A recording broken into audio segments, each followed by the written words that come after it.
Good morning and welcome to DCT, Deep Coherence Technique, and also take the DCT 28-day challenge. If you're new here, we've been running this program for 22 days now, but don't go anywhere because you're definitely going to get some value. Now, today is, as I've said, day 22, and we're still going to be talking about habits this week. We may switch gears tomorrow, and I've kind of gone off script. So if you have the downloaded program, I want to drill down a little bit more on the roots of habits because I think that as we wrestle with a habit, as we slash, burn, make inroads, move to give something up, I think it's really good to reinforce our resolve and every day understanding intellectually as well as feeling the changes is going to be really important in helping us to stay focused and motivated because it is so easy to slip back into old habits. Just want to welcome Facebook, and hello, YouTube. So, yesterday we talked about hungry ghosts. Now, a definition of that for me is simply something that we've fallen into. Ghost, phantom, it's not real. There's no real root to it. It sometimes comes from laziness, right? A lot of the time it comes from just being lazy. And that is something that I believe is quite easy to fix. I think it's a case of just going, yeah, I'm not doing that anymore. That's it, it's over. On the other end of the spectrum, you have something that I call the wounded child. Now, this doesn't mean that you were wounded in childhood or traumatized. It means that somewhere along the way, most of us have gone through an experience that wounded, it affected us, it traumatized us, it damaged us in some way. And because of the way that modern life is set up, often don't get to heal properly. We bypass just because we have to get up and go to work, etc.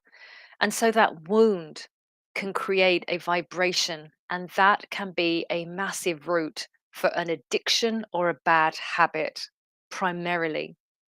And so, unless we get to the root, we can crop the top off, but it will grow back. Now, in between those two, there are two more, and they are equally as powerful in motivating bad habits or habits that they no longer feel a part of our lives because of how we've grown. So one of those is the monkey mind. It's the evolutionary drivers. It's the things that our ancient ancestors did for thousands, hundreds of thousands of years that got hardwired into our monkey mind, mammalian brain, and have stayed there. They're instinctive, they're just there, right? The second one are the cultural habits that we unconsciously picked up in childhood from our parents, from our families, from our cultures, from our societies, etc., and so on. You get the point. So, those are two other very powerful roots of bad habits. And it's worth spending a little time thinking about what is rooting in, what is anchoring in this bad habit that I'm trying to get rid of. Now, I've been making a good habit of reading this book. It's called Atomic Habits by James Clear, and it really has, no pun intended, cleared a lot of things up for me. But I'd like to read a couple of sections today, just as kind of things to think about. The first one being in terms of the monkey mind, your evolutionary brain, and habits. Humans are also prone to fall for exaggerated versions of reality. Junk food, for example, drives our reward systems into a frenzy. After spending hundreds of thousands of years hunting and foraging for food in the wild, the human brain has evolved to place a high value on salt, sugar, and fat. Ring any bells? Such foods are often calorie dense, and they were quite rare when our ancient ancestors were roaming the savannah. When you don't know where your next meal is coming from, eating as much as possible is an excellent strategy for survival. Today, however, we live in a calorie rich environment and food is abundant for most of us. But your brain contains continues to crave it like it's scarce, placing a high value on salt, sugar, and fat. But that's no longer advantageous to our health. But the craving persists because the brain's reward centers have not changed for approximately 50,000 years.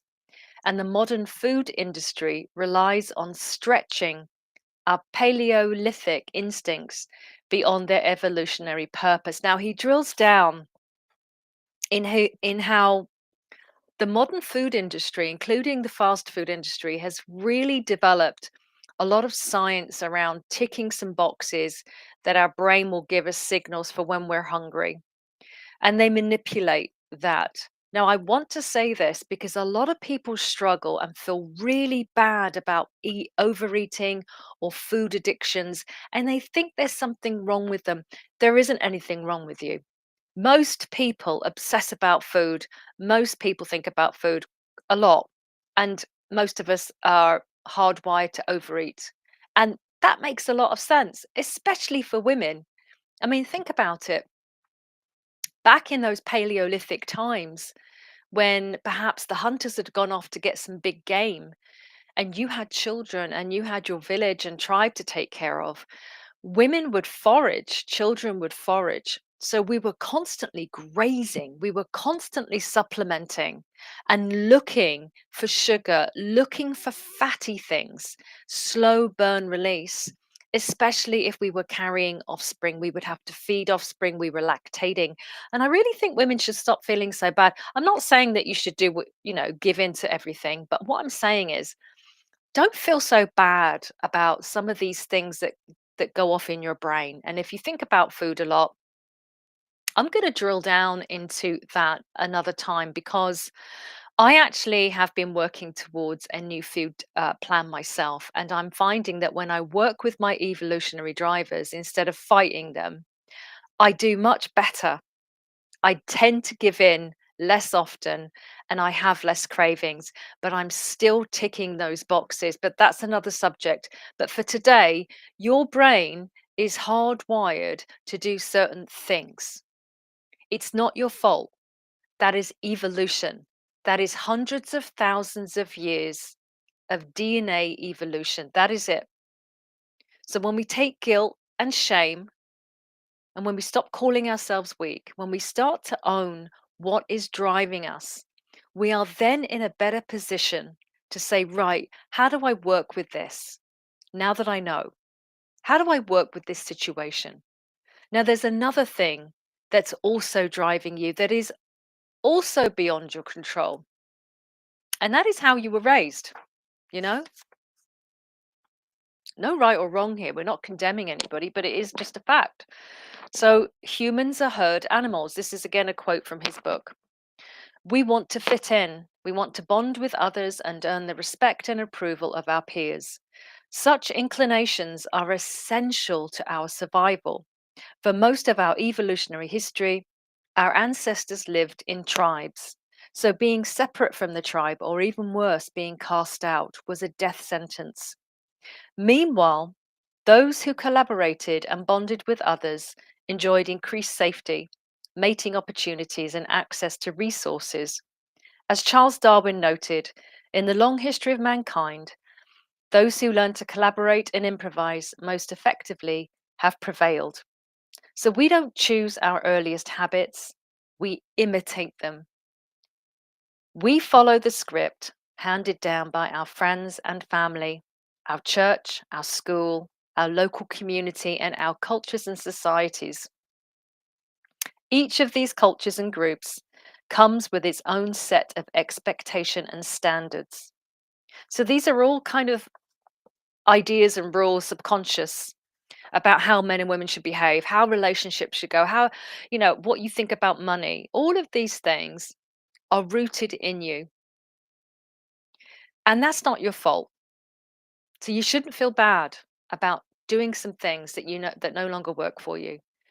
So we're going to take some agency here this week. We're going to really flash that light on the four roots of our bad habits. And I'm talking about bad habits. I'm not just talking about, little things that you want to change. I'm talking about things that really impact you. And some of those things might be addictions and they go deep. And they could be that they're rooted in a few of these things. So I think it's really important that we understand the nature of habits in the first place. And the reason that we do this in DCT 28 days is because we want to get control of our life back. We don't want to run our lives on autopilot where we're not authentic. We want to question everything, and anything that's not in alignment with where we want to go, we're going to work on it and get rid of. And we're going to do that every single day. So, so anyway, I wanted to leave you with that thought today, and I hope that gives you something to think about. If it does, feel free to leave comments underneath, leave questions, or share what you have done to help you process and release perhaps a bad habit. So at the end of our little chats every day, we have a technique that we call deep coherence technique. It's a 5-step grounding activation. And the name of the game is to generate something called coherence. And coherence, we have discovered in our community, is what drives real, long lasting change while you're getting rid of these bad habits. So, 5 steps. We always start with step number one. And step number one is that we ground to the earth, we get grounded. So, I invite you, if you haven't already, to put your feet flat on the ground. If you're not standing, put a part of your body on the ground. And now bring your attention, drop it down from your mind, down into your feet. We rarely think about our feet, but just drop down into your feet. Connect to the feet. And specifically, connect to the soles of your feet, to the skin, the sensation, the different areas.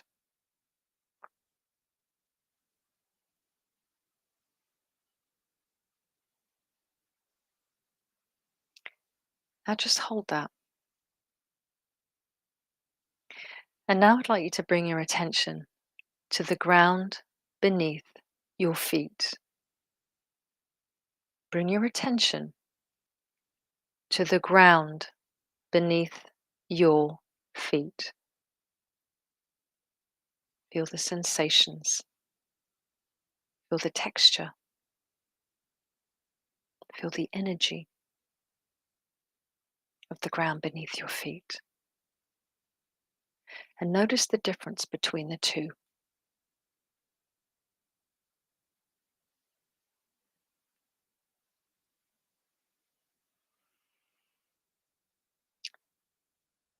Now we're going to close the gap between your feet and the ground so that they become one.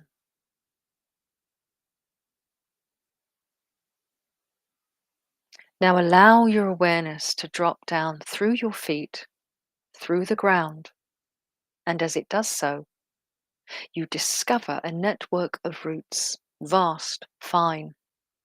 They go in all directions, but mostly down. They remind you of the fascia of the human body, or perhaps the roots of a tree. So just allow your consciousness to drop down through those roots, down, down, down, through all the layers of the earth,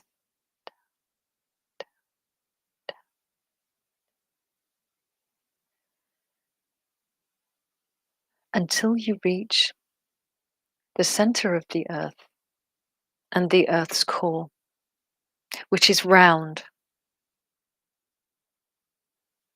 and black and solid.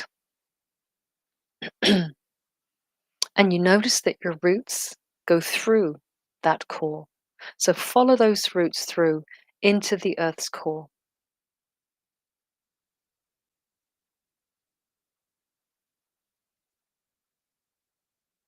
It is here in the earth's core that you realize that you are actually connected to all living things and systems. You are one. It is warm here.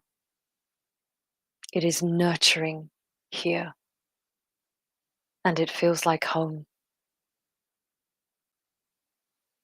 Now we're going to take that feeling, which is actually a resonance and frequency, and we're going to suck that up through the root system, and we're going to visualize it as a golden amber sap that we're going to pull up through all of our roots, up,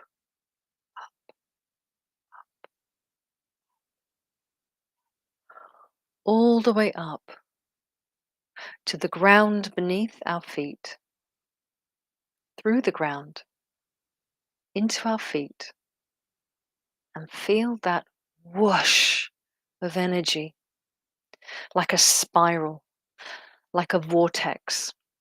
Feel it generating, generating, generating.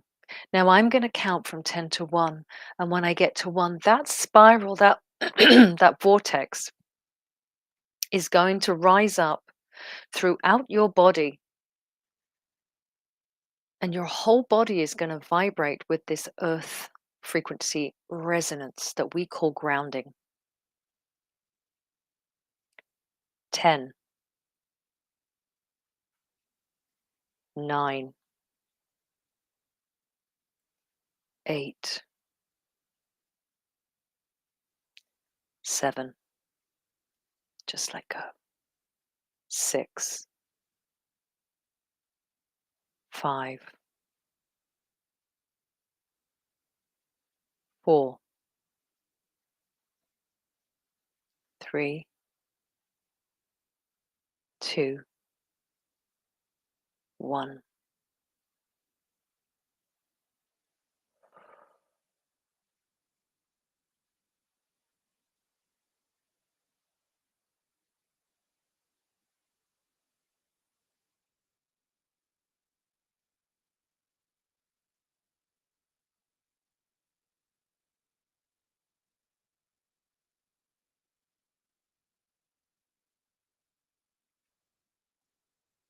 Step number 1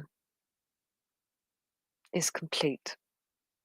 We are grounded to the earth.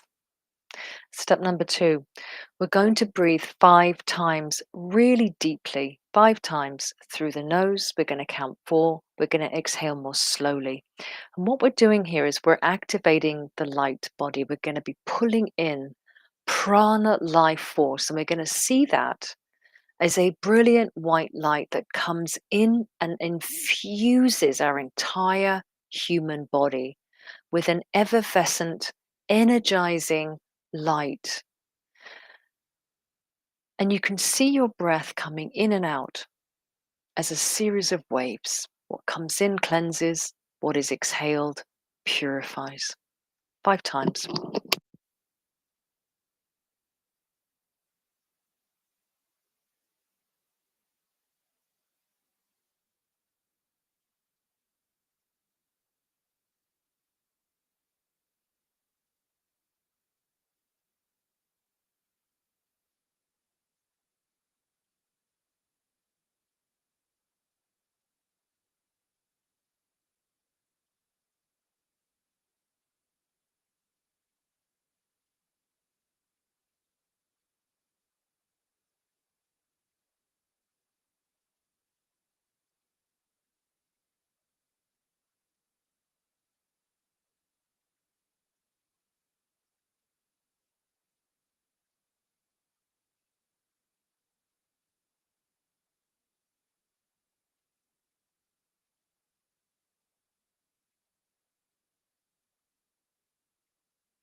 Continue to keep driving your breath like that. We call this an expedited pranayama breathwork technique, and it really does connect you to the cosmos while you're deeply grounded to the earth. Step number 2 complete. Step number 3, we're going to prime our electromagnetic field. This is the biofield that runs all the way around us. I talk about this every single day, but today I don't want to talk so much. I just want to feel through my hands and fingers my own field. And I invite you to move as you see fit, letting your hands and sensations lead the way and noticing what you notice.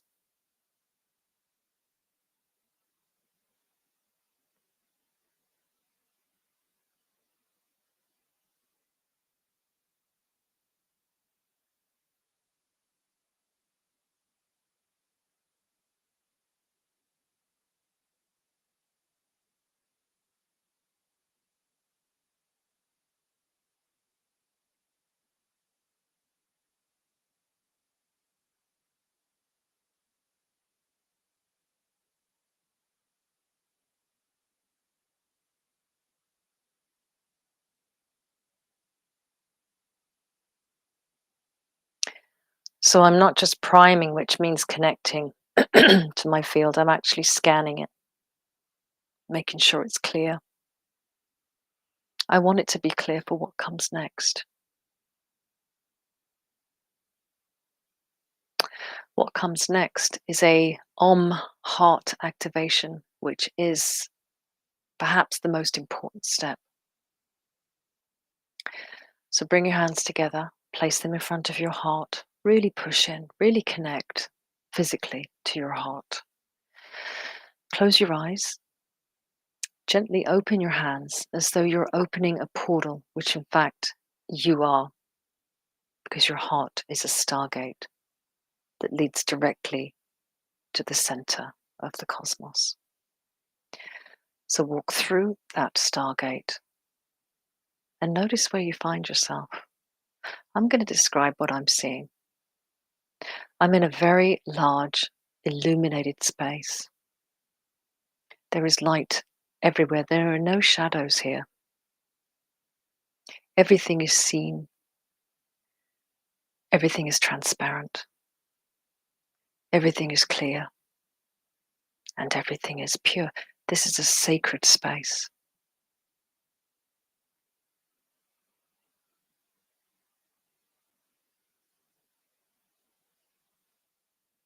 It feels like home. And I notice that some of the light is coming together to form an orb, which grows in size. And as it does so, it approaches me. I'm not afraid.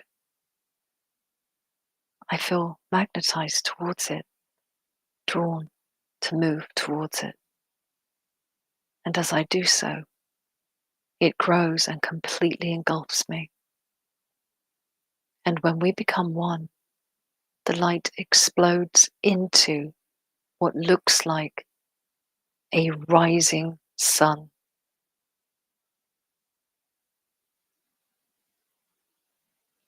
of pure light and energy. Now, we call this in our community the powered I am, that I am, that I am, that I am, that I am, that I am. You can see this as your higher power, as an unlimited, highest version of you. This is the space of genius. And this is who you truly are. Now, as this sun grows bigger, it rises, sending out rays of brilliant light out in all directions, just like the sun as it rises in the morning sky. This sun casts light 360, all directions, absolutely filling your electromagnetic field with brilliant golden light, which is also power, power, unlimited power, infinite source power. Connect to that right now.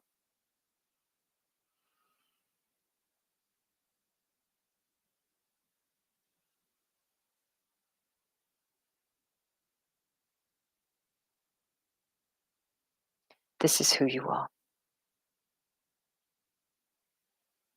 This is your brilliance.